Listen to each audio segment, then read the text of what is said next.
Les ouvriers et employés d'une entreprise spécialisée dans le recyclage des produits textiles au carrefour de Melilla ont confirmé leur satisfaction quant à leurs conditions de travail dans l'entreprise, surtout qu'ils ont pu s'intégrer dans le secteur formel, après des années de contrebande vivante, avec tout ce que cela implique en termes de conditions difficiles voire dégradantes. Une employée de la dite société a déclaré, dans une interview au journal électronique Ruvin, qu'elle est heureuse dans son nouvel emploi, qui lui garantit ses moyens de subsistance, ajoutant que sa situation s'est améliorée et est devenue meilleure qu'elle ne l'était avant lorsqu'elle était engagée dans contrebande de moyens de subsistance. Cette alternative s'inscrit dans le cadre des efforts déployés par le Conseil régional de l'Est et l'État de la province de l'Est pour attirer les investissements et renforcer le dynamisme économique de la région afin de créer des opportunités d'emploi et de développement. Elle vise à créer plus de 1000 emplois. Pour les professionnels de la contrebande vivant, dirigés par le chef de la région de l'Est, Abdelnaby Beyoui, accompagné de Mas Jamé,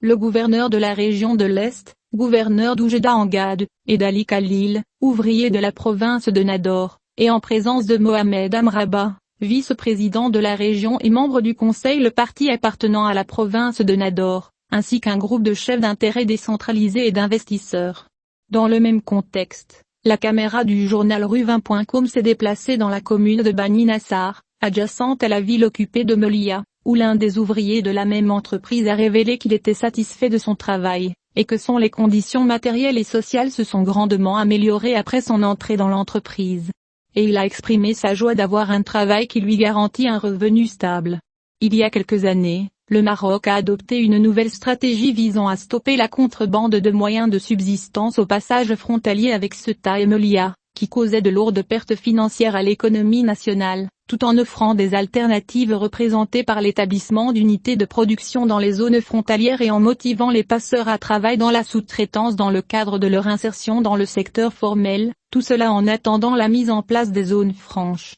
La fermeture des points de passage de Ceuta et Melilla pour une durée de plus de 2 ans a constitué une opportunité pour le Maroc d'établir une nouvelle réalité au poste frontalier terrestre où la contrebande de moyens de subsistance était florissante, une réalité basée sur le lancement de projets visant à soutenir le développement local dans les régions du Nord et de l'Est. Ces initiatives ont contribué à aider un certain nombre de personnes, qui vivaient grâce aux activités de contrebande, à s'intégrer dans des emplois et des professions qui leur garantissent un revenu stable et dans des conditions décentes. La création de la nouvelle zone économique Afnidek est un exemple de cette nouvelle approche visant à éliminer la contrebande de moyens de subsistance. Et il est devenu certain que même après la réouverture des points de passage de Ceuta et Melilla, la contrebande de biens et d'activités de marchandises ne pourra pas reprendre au point de passage frontalier terrestre, selon l'accord conclu entre le Maroc et l'Espagne. Et les résidents les environs des 2 villes mentionnées ne pourront pas reprendre les activités commerciales illégales, qui étaient largement répandues avant que les autorités marocaines ne l'arrêtent en 2019. Et José Manuel Alpari, le ministre espagnol des Affaires étrangères, avait récemment révélé qu'il s'était mis d'accord avec son homologue marocain Nassé Bourita, lors des pourparlers qu'ils ont réunis au Maroc, pour établir 2 postes de douane au point de passage frontalier des villes occupées de Ceuta et Melilla, qui peuvent être considérés comme une indication de la fermeture définitive des activités de contrebande de subsistance.